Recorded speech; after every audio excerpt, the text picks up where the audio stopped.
사실은 5월달이 가정의 달이 아니라 1년 365일 12달이 다 가정의 달이 돼야 합니다.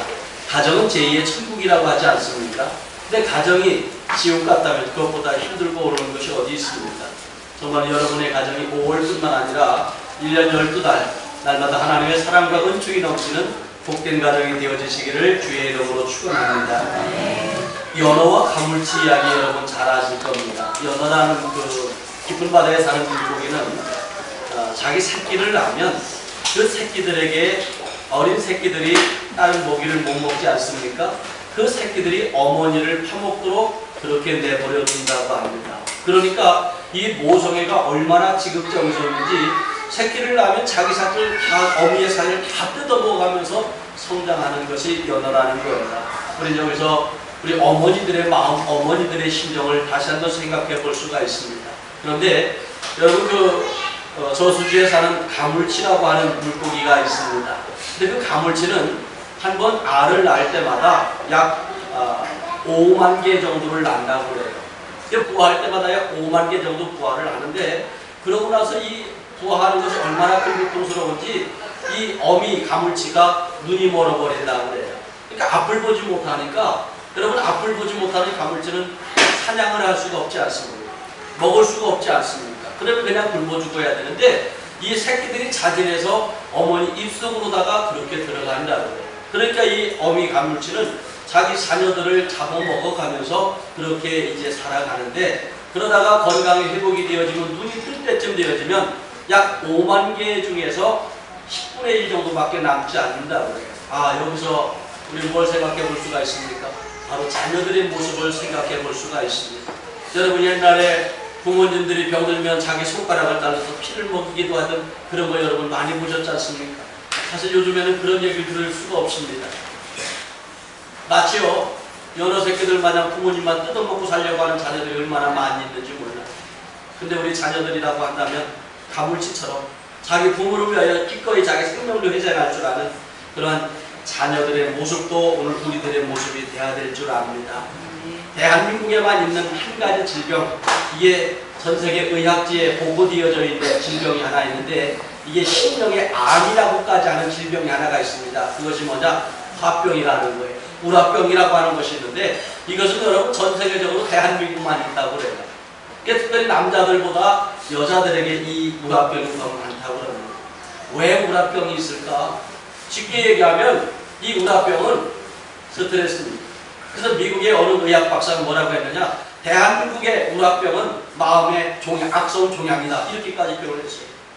살아오면서 서운했던 감정, 속상했던 감정 이런 것들을 전부 다 가슴에 그냥 쌓아두다 보니까 이것이 마음의 근심이 되고 결국에는 질병이 되어지는 겁니다. 이거 화병이라고 해요. 그러니까 이것이 한번 우라병으로다가 다른 질병이 전이가 되어지면 고쳐질 방법이 없습니다.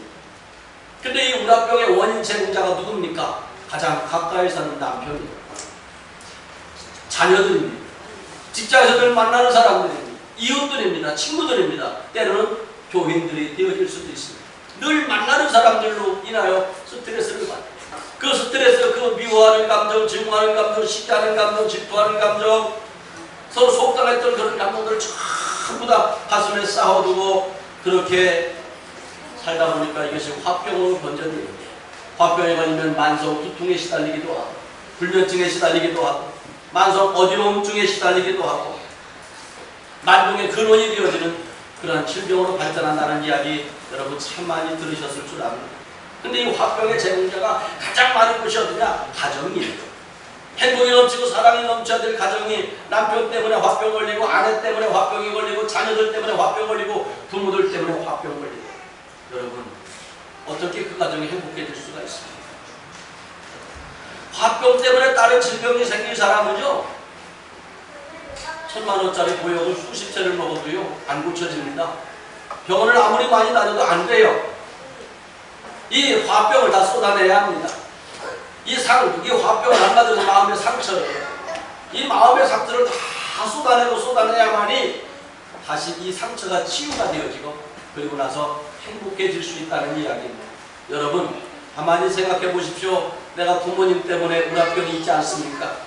우리 여자분들은 시부모 때문에 우라병이 있지는 않습니다. 남편 때문에 화병이 생기고, 아내 때문에 화병이 생기고, 자녀들 때문에 화병이 생기고, 부모 때문에 화병이 생기고, 또 이웃들 때문에 화병이 생기고, 믿었던 친구한테 배신을 당해서 화병이 생기고, 직장 동료들이나 사업 파트너에게 화병이 생기고 있지 않습니까?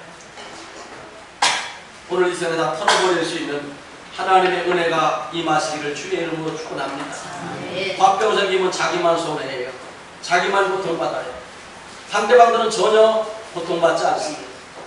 그래서 여러분들이 여러분의 모든 상처를 다 씻어내고 하나님의 은혜 가운데 다시 회복되어질 수 있으시기를 주의 이름으로 축원합니다. 여기는 성경의 본문에 나와 있는 요셉이라고 하는 사람, 성경에 보면 참 이 화병 걸릴 만한 사람들이 얼마나 많이 있는지 모릅니다. 그 중에 특히 이 본문에 나와 있는 요셉이라고 하는 사람, 상처가 얼마나 많이 있는 사람인지 모릅니다. 정말 화병에 걸리고도 남을 만한 그러한 사람입니다. 여러분이 상처가 많은 사람은 절대로 행복해질 수가 없어요. 화병에 걸린 사람은 글자 그대로 불행한 사람이라는 거예요. 절대로 행복해질 수 없는 그러한 사람입니다. 여러분, 요셉은요 13남매입니다. 12형제 중에 12형제를 두었습니다. 그는 아버지의 사랑을 참 많이 받았습니다. 그러면서 행복하게 살았습니다. 근데 형제들이 그것을 시기하기 시작을 했습니다. 어느 날 자기 아버지의 사랑을 많이 받는 요셉을 죽이려다가 그렇게 나머지 형제들이 계획을 합니다. 그래서 10명의 형제들이 어느 날 멀리 나가서 양떼와 염소떼를 치고 있을 때 아버지가 그에게 도시락을 갖다 주라고 하는 이야기를 합니다. 그래서 먹을 양식을 갖다 주었더니 오히려 고맙다고 하는 것이 아니라 요셉을 아주 깊은 구덩이에다가 던져 넣는 거예요. 거기는 도저히 사람이 던져주지 않으면 나올 수 없는 곳입니다. 물도 없어서 그냥 굶어 죽을 수밖에 없는 그러한 곳이었습니다. 그 깊은 구덩이에 빠져서 요셉은 아무리 형들에게 살려달라고 애원을 해도 형들은 그런 죄 많지 않았습니다. 그리고 나서 뭐라 합니까? 요셉의 옷을 벗겨서 그 요셉의 옷에다가 양을 한 마리 잡아서 피를 잔뜩 묻혀가지고 이것이 요셉의 피입니다. 아마 사나운 짐승에게 죽었을 겁니다. 이렇게 아버지한테 거짓말을 하자고 형제들끼리 논의를 하였습니다. 그리고 얼마 지난 후에 저 애국으로다가 노예들을 팔러 다니는 그 노예 상인꾼을 만납니다. 그때 요셉의 형제 중에 유다라고 하는 사람이 야, 구덩이에 넣어서 그냥 죽이지 말고 차라리 저 요셉을 꺼내다가 저 노예 상인한테 팔아버리자, 이렇게 이야기를 합니다. 그래서 형제들이 요셉을 다시 꺼내서 노예 상인에게 팔아서 그 노예 상인이 바로 애굽에 다시 요셉을 팔아버립니다. 이것을 직접 다 눈으로 보았습니다.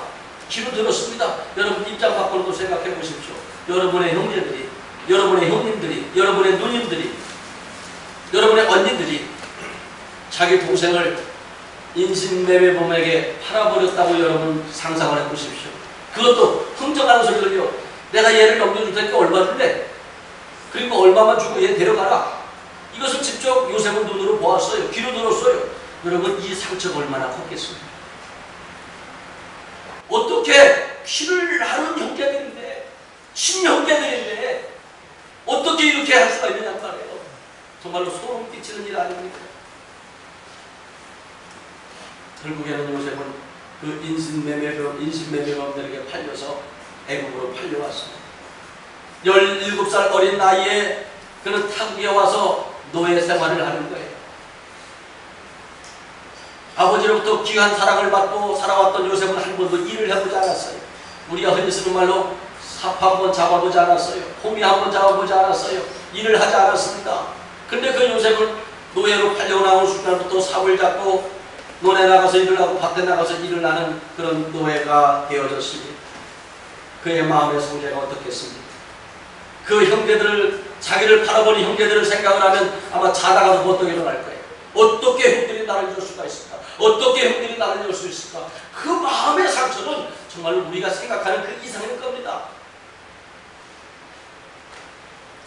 아마 날마다 형들을 내가 찾아가서 내가 복수하리라, 내가 당장에 도망쳐서 내가 형제들을 다 죽이리라, 아마 그런 복수심에 차올랐을 겁니다.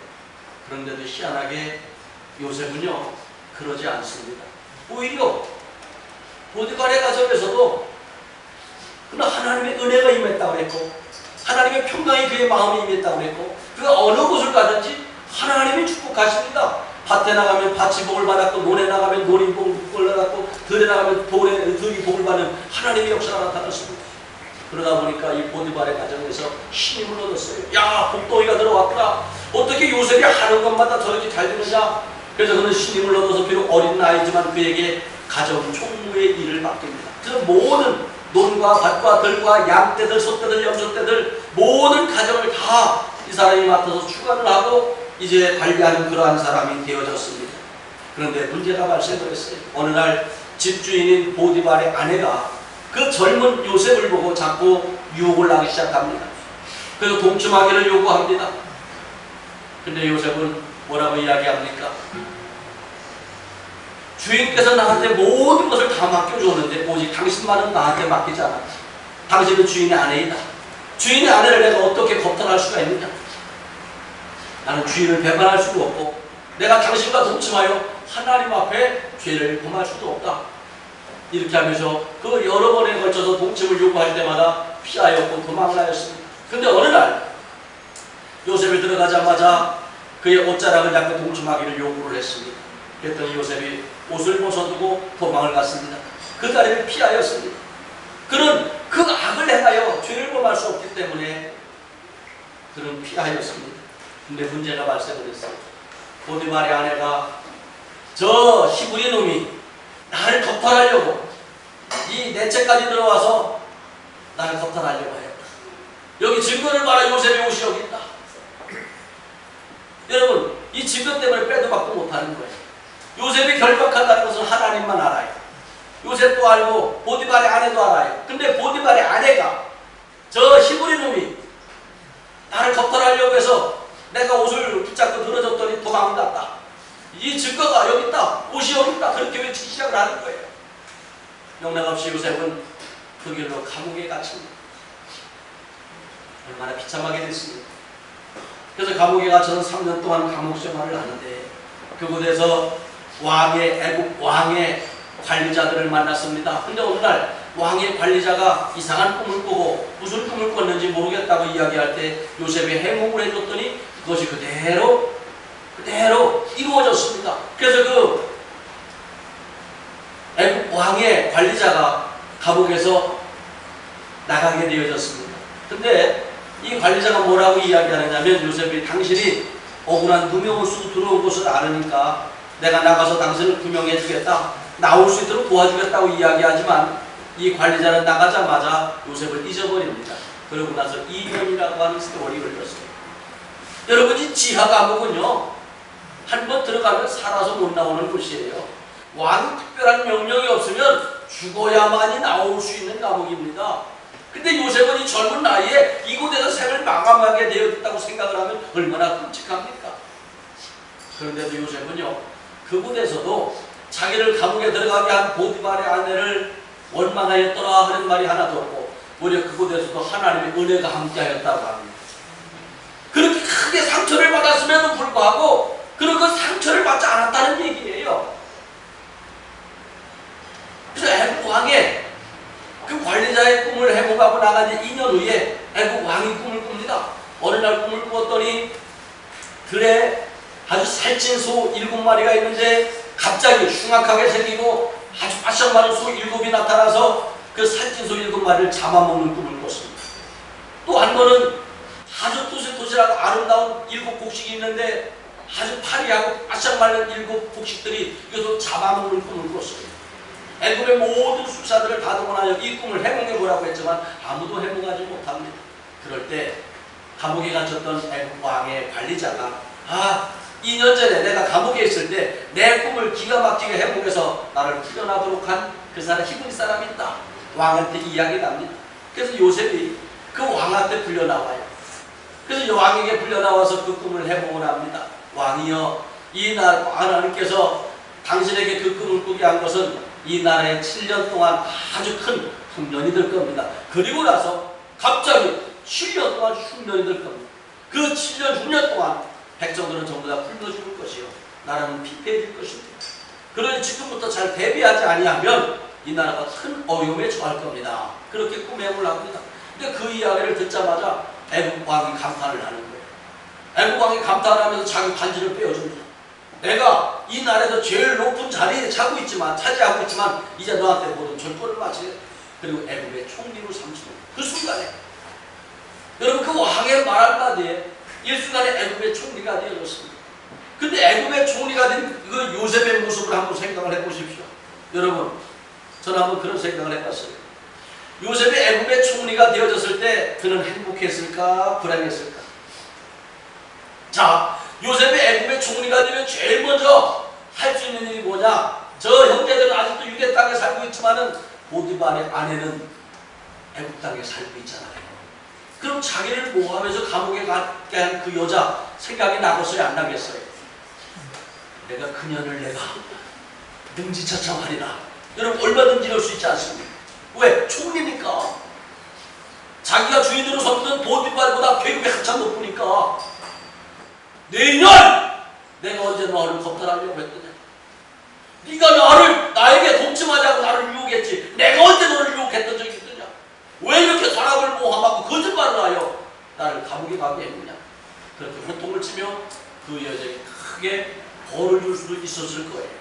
근데 요셉은 성경 어디를 봐도 그러지 않습니다. 그러지 않습니다. 너희 복수할 수 있음에도 불구하고 복수했다는 말이 성경에 하나도 나와 있질 않아요. 하나도 나와 있지 않아요. 그리고 나서 7년의 세월이 지났습니다. 아주 그 요셉의 꿈이 해몽한 대로 7년 동안 애굽 땅은 큰 풍년을 맞이해서 아주 곡식을 많이 저장해 두었습니다. 근데 이상하게 7년째, 8년째 들었으면서부터 갑자기 흉년이 들었어요. 곡식이 되어지진 않아요. 백성들이 먹고 살 수 없게 되어졌습니다. 근데 많은 곡식을 저축해 놨던 요셉이 오히려 이것을 백성들에게 팔기 시작을 해서 오히려 요셉은 더 많은 부를 누리게 되어집니다. 그때 유대 땅에도 큰 흉년이 들어서 먹고 살 것이 없어요. 그래서 요셉의 아버지 야곱과 그 12 형제들과 모든 가족들이 먹고 살 수가 없어요. 근데 그들이 들어보니까 저 애굽 땅에는 곡식이 넘쳐난다고 하는 이야기를 듣습니다. 그래서 결국에는 이들이 애굽으로 다시 오게 되어지는데 이곳에서 야곱과 12 형제들은 상봉을 했습니다. 그리고 고센 땅이라는 곳에서 그 부모님들을 살 수 있도록 요셉이 모든 것을 다 장만해 주었습니다. 그래서 그곳에서 아주 이 형제들은 기쁨으로 살아가는 거예요. 왜? 거기 먹을 것 걱정하지 않아요. 그리고 고센 땅은 애굽 땅에서 제일 기름진 땅이기 때문에 부족한 것이 없이 그렇게 살아갑니다. 근데 문제가 발생을 했어요. 야곱이 그 땅에서 살고 있었는데 창세기 47장 28절에 보면 야곱이 애굽 땅에 거주한 지 17년 후에 17년을 거주하고 147세에 죽습니다. 죽고 나니까 형제들이 갑자기 뭐가 생각이 나느냐면 지금까지는 아버지가 살아있기 때문에 자기 동생 요셉이 비록 자기들이 요셉을 팔아먹었다고 할지라도 복수하지 못했는데 이제 아버지가 없으니까 아버지가 죽었으니까 요셉이 우리를 죽인다고 하면 우리 어떻게 하지? 두려워서 벌벌 떨기 시작합니다. 두려워서 벌벌 떨기 시작을 하는 거예요. 전에는 요셉이 죽이려고 하면 자기 아버지 야곱이 야 이놈아 형제들끼리 그러는 거 아니야? 한마디만 하면 요셉이 들었을 거 아니에요. 근데 이렇게 방패가 되어줄 야곱이 죽었단 말이에요. 그리고 그토록 미워했던 형제들은 두려워서 벌벌 떨면서 뭐라고 이야기를 합니까? 그래서 여기 오늘 본문 창세기 50장 15절에 보면 그런 말씀이 나오잖아요. 요셉의 형제들이 그들의 아버지가 죽었음을 보고 말하되 요셉이 혹시 우리를 미워하여 우리가 그에게 행한 모든 악을 다 갚지나 아니할까 하고 뭐라고 이야기하느냐? 야, 우리 자기들끼리 뭘 얘기하는 거야? 요셉은 지금 애굽의 총리 아니냐? 이제 아버지도 죽어서 우리를 죽여줄 사람이 없는데 요셉이 우리를 전부 다 죽여서 복수할 것이다. 그래서 두려워서 벌벌 떨기 시작을 하는 거예요. 그러면서 요셉을 찾아갑니다. 요셉에 가가지고 무릎을 꿇고 17절에 보니까 너는 이같이 요셉에게 이르라 내 형들이 내게 악을 행하였을지라도 이제 바라건대 그들의 허물과 죄를 용서하라 하였나니 당신 아버지의 하나님의 종들인 우리 죄를 이제 용서하소서. 그러면서 그에게 엎드려서 18절 그의 형들이 또 친히 와서 요셉의 앞에 엎드려 이르되 우리는 당신의 종이니이다. 아니 자기 동생한테 엎드려서 절을 하면서 살려달라고 애원하는 거예요. 옛날에 당신 팔아먹은 거 노예 상인한테 팔아먹은 거 당신을 죽이려고 했던 거 이제 그 우리의 죄와 허물을 용서하시오. 당신에게 악을 행한 것을 용서해주고 우리를 받아달라고 그렇게 무릎을 꿇습니다. 여러분 이렇게 무릎을 꿇 때요 지금 몇 년 살았어요? 같이 애굽에서 17년을 살았습니다. 야곱이 17년을 살고 죽었습니다. 17년 동안 아마 이 사람들은 아버지가 살아있어도 두려움에 벌벌 떨며 살았을 거예요. 언제 요셉이 우리를 죽이려고 할까? 언제 복수할까? 이 걱정과 근심이 항상 그들에게 가득 차 있었을 거예요. 근데 요셉은 복수하지 않습니다. 복수하지 않냐고 뭐라고 이야기를 합니까? 자, 이거 같이 한번 읽습니다. 20절에 있습니다. 시작. 당신들은 나를 해하려 하였으나 하나님은 그것을 선으로 바꾸사 오늘과 같이 많은 백성의 생명을 구원하게 하려 하셨나니 당신들은 나를 죽이려고 했지만 하나님은 그것을 선으로 바꾸셨다. 하나님은 그것을 선으로 바꾸셨기 때문에 나는 당신들에게 복수하지 않겠다. 이렇게 선언을 한 겁니다. 여러분 왜 요셉이 이렇게 복수하지 않겠다고 했을까? 여기서 중요한 말씀이 있어요. 여러분 요셉은요 총리가 되자마자 보디발의 아내에게도 복수할 수가 있었습니다. 자기 형제들에게도 복수할 수가 있었습니다. 근데 그는 복수하지 않았어요.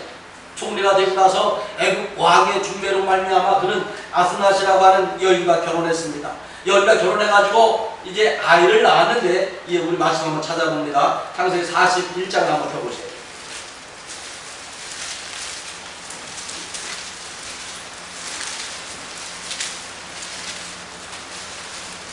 창세기 41장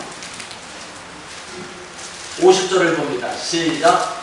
흉년이 들기 전에 요셉에게 두 아들이 나되 곧 온의 제사장 보라메다의 딸 아스낫이 그에게서 낳은지라. 그 다음에 51절 시작.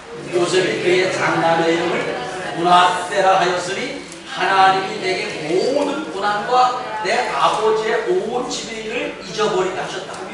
여기서 중요한 것이 있어요. 여러분 우리 사람들도 마찬가지잖아. 자녀를 낳고 나서 자녀들의 이름을 짓는 것은 굉장히 고심을 합니다. 왜? 그 자녀의 이름에 자기의 모든 소망이 다 들어가잖아. 희망이 다 들어가잖아. 너 이런 사람 되라, 이런 인물 되라. 그래서 자녀들의 이름을 짓지 않습니까? 특별히 이 히브리인들은 하나님 앞에 기도하면서 이름을 지었어요. 그래서 여러분 히브리인들은요 태어나면 이름이 없었습니다. 이름이 없다가 제8일에 할례의식을 행하잖아요. 그래서 하나님 앞에 출산 감사 예배를 드리며 할례를 행할 때 그때 하나님께서 그의 부모나 아니면 제사장을 통하여 영감으로 주시는 이름을 짓도록 했다고 해요. 그러니까 태어나서 8일 동안 이름이 없었어요. 근데 요셉이 이 히브리인들은 그렇게 이름을 지을 때마다 굉장히 아주 중요시하고 아주 단순한 호칭이 아니라 인격 자체를 의미하는 그러한 이름이기 때문에 아무렇게나 짓지 않습니다. 기도하고 또 기도하는 거예요. 그래서 이 8일이라고 하는 얘기는 자녀가 태어난 후 8일 동안 하나님 앞에 기도하는 거예요. 그래서 8일 동안 기도할 때 하나님께서 영감으로 그 자녀의 이름을 주신다 하는 것이 유대민족의 풍습입니다. 태어나면서 8일 동안 이름이 없다가 8일째 하나님 앞에 할례 의식을 해갈 때 여러분 이때가요 잔치를 제일 크게 했다고 그래요. 그래서 보통 이때는요 우리나라는 태어나서 일평생 살면서 잔치를 언제 제일 크게 합니까? 뭐 옛날에는 한갑 때도 있었고 뭐 그런데 요즘은 한갑도 잔치 안 하잖아요. 별로 없는 것 같아요. 돌잔치가 제일 큰 것 같아요. 근데 유대인들은 할례의식, 하나님 앞에 예배드리는 이 할례의식을 제일 큰 잔치. 그래서 모든 일가 친척과 마을 사람들을 다 초청을 해서 그렇게 했다고 그래요. 근데 모든 일가 친척과 마을 사람들을 다 초청해서 하나님 앞에 예배를 드리고 할례의식을 해가고 나서 하나님이 영감으로 딱 주시는 이름을 받을 때에는 성령이 그에게 임했다 해가지고 그 사람이 그 참석한 모든 사람들을 안수기도 해줬다고 해요. 왜? 성령이 충만한 사람이 기도해줘야 되니까. 그래서 이 의식이 얼마나 거룩했는지 모릅니다. 근데 요셉은 자기 자녀의 이름을 지을 때 어떻게 지을까? 8일 동안 기도하는 거예요. 하나님께서 나한테 큰아들을 줬는데 이름을 뭐라고 지을까? 고민하다가 문하세라고 하는 이름을 지었어요. 근데 그 문하세라는 뜻이 뭡니까? 여기 오늘 51절에 보니까 하나님이 내게 모든 고난과 내 아버지의 온 집의 일을 잊어버리게 하셨다. 그 뜻이 바로 그거예요. 하나님이 모든 고난과 나의 아버지 집의 온 것을 잊어버리게 하셨다. 여기서 보니까 두 가지 잊어버렸다. 그 이름에 그 의미가 들어있는 거예요. 첫째, 나의 모든 고난. 이건 뭐예요? 종으로 자기가 팔려와서 당하는 고난, 보디발의 아내에게 당했던 일들, 죄 없이 감옥에서 죄수로 지냈던 고통, 잊어버린 꿈을 해몽해줘서 은혜를 베풀었지만 그 은혜를 잊어버렸던 관원장에 대한 원망, 이런 것들을 잊어버렸다는 거예요. 그러니까 순간에 뭐를 얘기하는 거예요? 자기는 총리가 되자마자 모든 마음의 상처를 다 털어버렸다는 얘기입니다. 그 증거로다가 므낫세라고 이름을 지었어요. 그래서 므낫세야 부를 때마다 나는 옛날 거 다 털어버렸어. 나는 옛날의 상처를 다 잊어버린 사람이야. 왜? 자기가 옛날의 상처가 자꾸 속에서 살아나오면 복수하잖아요. 자기는 권세가 있으니까, 권력이 있으니까. 그러니까 복수하지 않고 마음의 상처, 지나간 일을 생각하지 않고 살기 위해서 하나님의 은혜로만 살기 위하여 다 잊어버렸다. 나한테 고통 준 것도 잊어버렸고, 고난을 준 사람도 잊어버렸고, 나를 힘들게 했던 사람도 다 잊어버렸다. 그래서 므낫세라고 하는 이름을 지었다는 거예요. 그리고 두 번째, 아비의 온 집의 일을 다 잊어버렸다. 그렇게 표현했어요.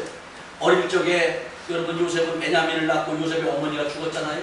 사실 요셉은요, 어려서 어머니 없는 자식이 되어졌습니다. 그래서 어릴 적부터 엄마 없는 눈칫밥 먹고 자랐던, 성장기에 받았던 상처, 또 다른 형제들에게 늘 왕따시키고 형제들이 미워하고 미움을 받던 그런 상처들, 자기를 죽이려고 하다가 종으로 팔아먹었던 그 형제들의 모습, 형님들에 대한 배신감, 미움, 자기가 팔려졌는데도 불구하고 노예와 살고 있는데 자기를 찾지도 않는 그 아버지에 대한 원망, 이런 한들이 얼마나 많이 있었겠습니까? 근데 이런 한들이 그렇게 많이 있음에도 불구하고, 원망과 증오와 그것이 많이 있음에도 불구하고 요셉은 뭐라 했어요? 털어버렸다. 왜? 이것을 내 마음에 감사하고 살면 자기가 고통만 있으니까, 속상한 일만 생각을 하니까 어떻게 내가 행복해질 수가 있느냐는 거예요. 이거 다 마음에 품고 살았으면은요, 화병의 원조가 됐을 거예요. 화병 걸린 사람이 원조가 됐을 거예요. 근데 요셉은 다 털어버렸다. 그래서 과거에 한 맺힌 그 수많은 기억들을 다 잊어버리겠다고, 그래서 므낫세라고 이름을 지은 거예요. 그래서 므낫세야 이름 부를 때마다 내 속상했던 거, 원망했던 거, 나를 힘들게 했던 거, 나를 죽이려고 했던 사람들, 그 사람을 다 잊어버렸다, 다 털어버렸다. 그 의미로다가 므낫세라고 이름을 그렇게 지은 겁니다. 그렇게 요셉은요, 노예로 팔려갔어도 감옥에 갔어도 늘 감사하며 살 수밖에 없었던 것은 마음의 모든 상태를 다 털어버렸기 때문에, 쏟아버렸기 때문에. 여러분, 이것을 쏟아버려야 하나님의 사랑이 임합니다. 이것을 쏟아버려야 우려병도 치료가 되어지고요, 이것을 쏟아버려야 하나님의 은혜가 임하고, 이것을 쏟아버려야 여러분의 인생이 행복하게 되어지는 거예요. 근데 아직도 이것을 품고 있다, 아직도 품고 있다면 오늘 이 시간에 다 쏟아버릴 수 있으시기를 주의 이름으로 축원합니다. 요셉이 그게 문제하는 거예요. 사실 이거 쏟아버리는 건 쉽지 않지 않습니까? 얼마나 원망이, 얼마나 증오가 가득 찬 사람입니까? 그러나 다 쏟아버렸더니 요셉은 행복해질 수 있었던 거예요. 오늘 여러분의 인생이 왜 행복하지 않습니까? 왜 여러분의 인생에 기쁨이 없습니까? 여러분의 가정은 왜 행복이 없습니까? 아직도 마음의 상처를 그대로 갖고 있었을 때요.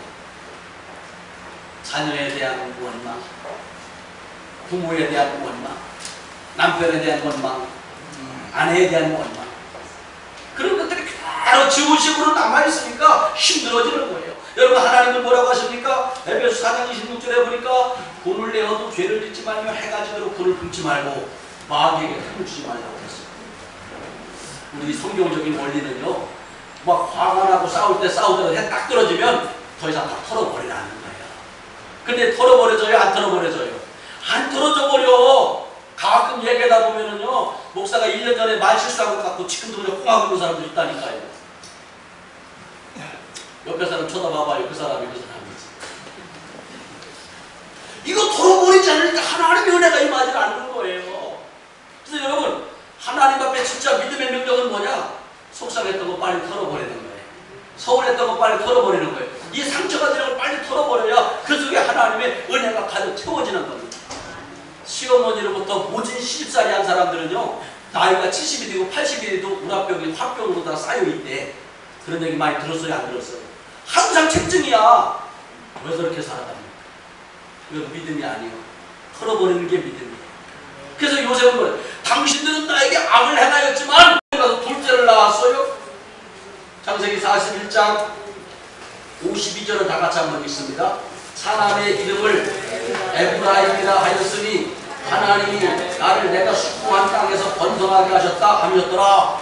둘째를 낳았어. 첫째는 나 털어버렸다고 이름을 지었고 다 잊어버렸다고 이름을 지었고 둘째 에브라임. 하나님이 나를 이 땅에서 번성하게 하셨다. 그랬더니요, 에브라임을 낳자마자 정말로 이 하나님이 번성하게 하셨다는 그 말씀대로 얼마나 큰 하나님의 축복을, 하나님의 은총을 누리는지 모릅니다. 이름 그대로 되어진 거예요. 이름 그대로. 그래서 여러분, 에브라임을 통하여 하나의 지파가 형성이 될 정도로 하나님의 축복을 받지 않습니까? 털어버리니까 하나님의 은혜가 임했어요. 목사님, 나 20년 예수 믿었는데, 나 30년 예수 믿었는데 왜 자꾸 이렇게 힘들지요? 요셉 같은 믿음 한번 가져보십시오. 털어버리지 않으니까 힘든 거예요. 50년 예수 믿었어도 행복하지 못한 건 아직도 털어버리지 못했던 거예요. 털어버리지 못해서 은혜가 임하지 않는 거예요. 예배를 드리면 뭐합니까? 기도하면 뭐합니까? 아직도 무한병이 쌓여있는데 보약 1000만원어치 먹는 것보다 오늘 정말로 하나님 앞에 믿음으로 다 털어버리면 치유되어지는 역사가 나타날 걸 믿으시기를 바랍니다. 할렐루야. 털으면 하나님의 역사가 나타나요. 근데 털지 않으면 절대로 하나님의 역사가 나타나지 않습니다. 여기 에브라임의 후손 중에 엘가나라고 하는 사람이 있습니다. 그래서 사무엘상 1장 1절에 보면 에브라임 산지 나마다임 소금에 에브라임 사람 엘가나라는 사람이 있었으니 그는 여로보암의 아들이요 엘리우의 손자요 도우의 증손이요 숲의 정손이었더라. 근데 이 엘가나 누구의 후손이라고요? 여기 오늘 요셉의 둘째 아들 에브라임의 후손이다. 바로 이 사람은 두 명의 부인이 있었죠. 하나는 분인나라고 하고 하나는 한나라고 하는 여인이 있었습니다. 그런데 분인나라고 하는 그 이름에 다산이라고 하는 의미가 있고 한나라고 하는 이름은 은혜로 사는 자, 응답으로 사는 자 이런 뜻이 되었습니다. 근데 이상하게 은혜로 사는 자, 응답으로 사는 자는 아이가 없었어요. 기도해도 몸부림을 쳐도 늘 힘들었어요. 속상하기만 했어요. 그러고 나서 날마다 부인나와 다투기 시작을 하는 거예요. 서로 대적으로 여기고 서로 미워하고 서로 증오하고 서로 시기하기 시작을 했습니다. 어느 날 6월절 절기를 지키기 위하여 성전에 올라갔다가 또 이 두 여자가 싸우고 다퉜어요. 그리고 나서 한나가 밥도 먹지도 아니하고 속상해서 울기만 시작을 했습니다. 그럴 때 한나는 어느 날 성전에 올라갑니다. 성전에 올라가서 사무엘상 1장 10절에 보니까 한나가 마음에 괴로워서 여호와께 기도하고 통곡하기 시작하는 거예요. 1장 14절 얼마나 통곡하며 막 몸부림을 치는지 엘리가 제사장에 가서 야 여자야 너 왜 술 주정하느냐, 왜 성전에서 술 주정하느냐고 막 그렇게 책망을 합니다. 빨리 술을 끊으라고 이야기합니다. 그랬더니 1장 15절에 보니까 한나가 대답하여 이르되 내 주여 그렇지 아니하니 나는 마음이 슬픈 여자라 포도주나 독주를 맞은 것이 아니라 여호와 앞에 내 심정을 토한 것뿐이다. 나는 마음이 슬퍼서 여호와 앞에 내 심정을 다 토해내는 거다. 마음이 슬퍼서 내 심정을 다 토해냈다고 그렇게 고백을 했어요. 그러면서 뭐라고 합니까? 1장 16절에 보면 당신의 여종을 악한 여자로 여기지 마옵소서. 내가 지금까지 말한 것은 나의 원통함과 격분됨이 많기 때문입니다. 내 속에 쌓였던 원통함과 격분됨을 다 하나님 앞에서 쏟아낸다고 고백을 한 거예요. 다 쏟아냈어요. 다 쏟아버렸습니다. 미움도 시기도 원통함도 상처도 하나님 앞에 쏟아버렸더니 사무엘상 1장 17절 엘리가 대답해 주되 평안히 가라. 이스라엘 하나님이 네가 기도하여 구한 것을 허락하시기를 원한다. 딱 이야기를 한마디 했습니다. 그 순간부터 이르되 당신의 여종이 당신의 은혜를 입기를 원하나이다 하고 가서 먹고 얼굴에 다시는 근심의 빛이 없더라. 다 쏟아내니까 근심의 빛이 사라졌어요. 쏟아내니까 그때부터 옛날 성경에는 수색이 없었더라 그렇게 표현되어져 있죠. 고통이 없었어요. 마음에 그때부터 행복이 임하기 시작을 했어요. 행복이 임하는 순간에 그 여인에게 뭐가 됐습니까? 사무엘이라고 하는 아들을 하나님 주셔서 아들을 낳게 하는 기도의 응답의 역사가 있었던 것을 알 수가 있습니다. 여러분 쏟아버리지 않으니까 하나님이 역사하지 못했던 거예요. 근데 여기 한나는 내 상처를, 내 마음의 원통함을, 내 마음의 격동됨을 하나님 앞에 다 쏟아냈습니다. 쏟아내고 있는 중입니다. 이걸 고백했거든요. 그 순간 하나님이 역사하셨어요. 이 우라통 터지는 일들 얼마나 많아요. 이거 여러분 가슴에 쌓여 있잖아요. 무엇 때문에 이것이 많이 쌓여 있습니까? 가족들 때문에, 옆에 사람들 때문에. 우리 사무가 그러더라고요. 항상 목사님 때문에 자기는 여기 쌓이는 게 많대. 그래서 내가 알았어. 여자들은 남편 때문에 쌓이는구나. 남자들은 마누라 때문에 쌓여. 자녀들 때문에 쌓여. 부모들 때문에. 왜? 늘 만나는 사람들이니까. 이것을 여기다 쌓고 있으면 행복해질 수가 없어요. 하나님이 역사하실 수가 없어요.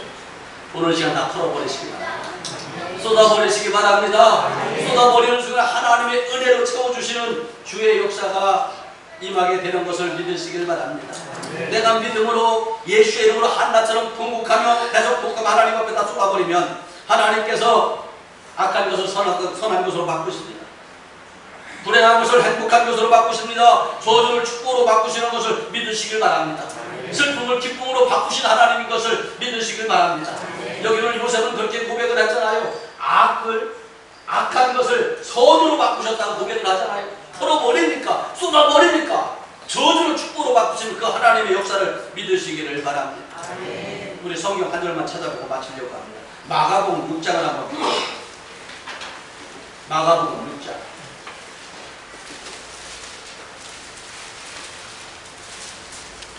11절입니다. 신약성경 62면 마가복음 6장 11절 시작. 어느 곳에든지 너희를 영접하지 아니하고 너희 말을 듣지 아니하고 거기서 나갈 때 발 아래 먼지를 떨어버려 그들에게 증거를 삼라.